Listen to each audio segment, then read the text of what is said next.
Ahojte, moje meno je Murčatko a ozývam sa vám z Kalifornie. Toto je videoblog z prostredia mojej izby.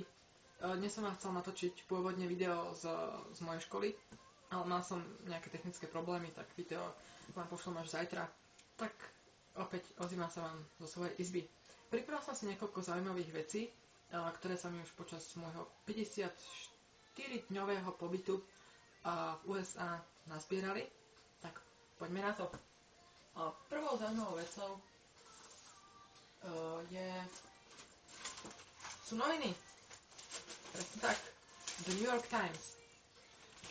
Úplne som sa tešil, ako si prečítam The New York Times, ale moje potešenie úplne opadlo, keď som zistil, že je to len celé o politike a Afganistane a je to vlastne pre starých ľudí, tak nenašiel som tam ani jeden zaujímavý článok. Je to zlé, ale včera som si kúpil knihu 1984 George Orwell. Úplne sa teším, ako si ju prečítam. Poznáte tú knihu? $20. Pravých. Slovensko-anglický, anglicko-slovenský slovník. Slovičko dňa. Pripojiť. Connect. Omaľovanka. Pekné, že? Milujem omaľovánky. Môj zošit z chémie. Pozrite, akú peknú mikrovlnku som nakreslil.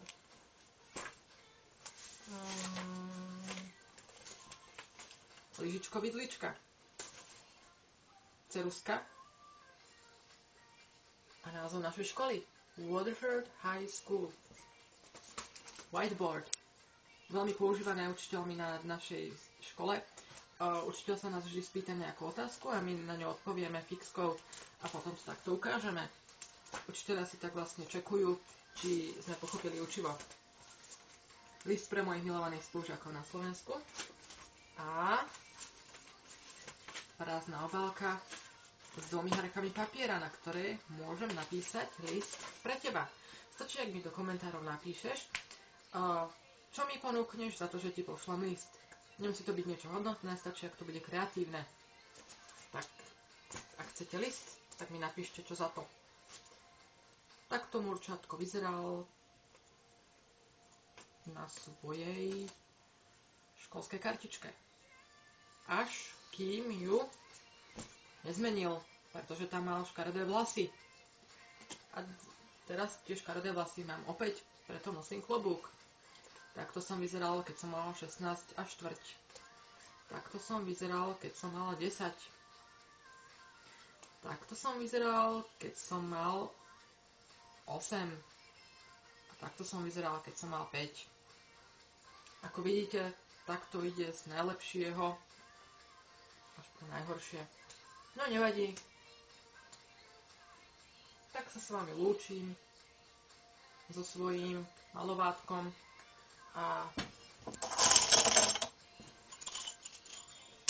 s americkými centami na nohách a skončiacou sa pesničkou a s mojím GoPhonom. Snáď bude zajtrajšie video lepšie. Dúfajte v to spolu so mnou. Ahojte.